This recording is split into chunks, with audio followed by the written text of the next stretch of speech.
जय श्री कृष्णा दोस्तों, कैसे हैं आप लोग।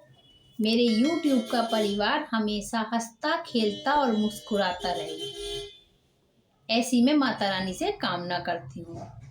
दोस्तों, जितना बड़ा परिवार उतनी ज़्यादा खुशियाँ, तो मैं चाहती हूँ दिनों दिन हमारा परिवार यूं ही तरक्की करता रहे। दोस्तों, आज मैं आपको बताऊंगी हमें क्या चीज़ कभी किसी से लेकर नहीं इस्तेमाल करनी है। आए दिन हमने देखा होगा, हम अपनी भाभी से, अपनी नंद से, अपनी फ्रेंड से कुछ ना कुछ लेकर चीज़ यूज़ कर लेते हैं। लेकिन सखियों, जीवन में कभी भी आपको 4 चीज़ें किसी से नहीं लेनी है। सबसे पहले मांग टीका। दोस्तों, पार्लर में आप जाते हैं, आपका राइट बनता है, आप पार्लर पे सज के आते हैं, आर्टिफिशियल ज्वेलरी पहनते हैं, उनकी ज्वेलरी पहनते हैं, इससे हमें कोई फर्क नहीं पड़ता। आप जाइए, खूब सजिए, नारी तन है, सजने के लिए है, आप खूबसूरत बनिए और रामायण भागवत और ये कथाएं सुनकर अपने अंतर मन को भी स्वस्थ कीजिए, ऐसा मेरा मानना है। हमारा धार्मिक पुस्तकें पढ़ने से अंतर मन शुद्ध होता है, खूबसूरत बनता है। तो ब्यूटी पार्लर में मैं समझती हूँ हमारा बाहरी शरीर खूबसूरत बनता है। तो आप दोनों को सजाइए, मुझे कोई ऑब्जेक्शन नहीं है, शास्त्रों को भी कोई ऑब्जेक्शन नहीं है। आप खूब सजिए, संवरिए, खूबसूरत लगिए, ये आपका अधिकार है। किंतु अपनी मांग का टीका या किसी की मांग का टीका आपको अपने सिर में नहीं लगाना है। मांग टीका कहते हैं पति जब ससुराल से देता है, या आप पति की कमाई से खरीदती हैं, या मायके से आपको मिलता है, वही आप लगाइए और उसे ही सजिए। आजकल फैशन हो गया, हम अपनी सहेलियों से मांग लेते हैं। नहीं, मांग टीका एक ऐसी चीज है जो हमें किसी से कभी नहीं इस्तेमाल करना है, किसी का नहीं इस्तेमाल करना है। दूसरी चीज, मंगलसूत्र।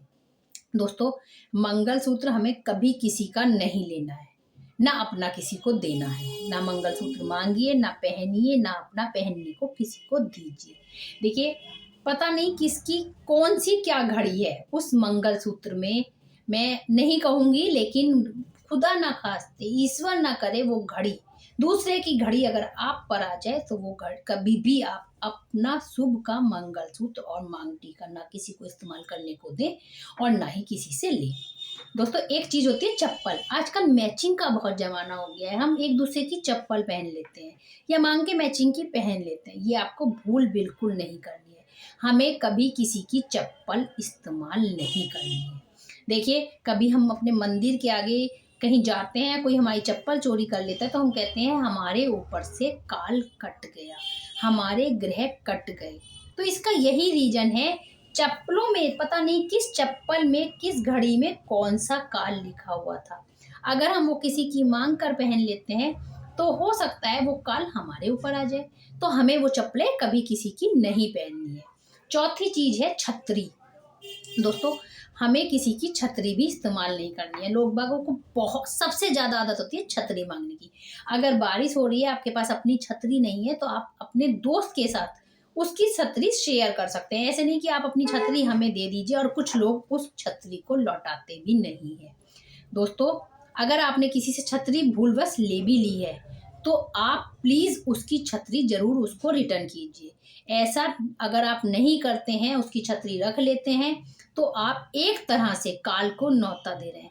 आप देखिए, जब भी कोई घर में कोई हम लोग दान पुण्य करते हैं, कोई हम किसी व्रत का पारायण करते हैं, या घर में कोई ऐसी चीज हो जाती है, किसी की डेथ हो जाती है या कुछ हो जाता है, हमारे इष्टि के टाइम या दसवें के टाइम, 2 चीजें जरूर देते हैं, छतरी और चप्पल। हम किसी व्रत का पारायण करते हैं या उद्यापन करते हैं, उसमें भी छतरी और चप्पल बहुत इंपॉर्टेंट होती है देना। अगर क्योंकि हम अपने काल को दान कर देते हैं, उससे छतरी और चप्पल से हम अपने काल को दान कर देते हैं। और वो ही चीज अगर हम दूसरे की ले आए, तो हमने काल को ले लिया।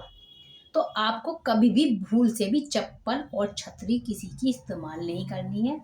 अगर आपको छतरियां किसी की देनी है और आपके दोस्त के पास नई छतरी रखी है, तो वो आपको दे सकता है, लेकिन अपनी यूज करी हुई, अपने दोस्त के यूज करी हुई छतरी प्लीज प्लीज प्लीज बिल्कुल ना लें। मैं कोशिश करूंगी मेरी वीडियो आपको पसंद आती होंगी, तो शेयर कीजिए, लाइक कीजिए, सब्सक्राइब कीजिए और इस परिवार को बढ़ाने में मेरी मदद कीजिए। जय श्री कृष्णा।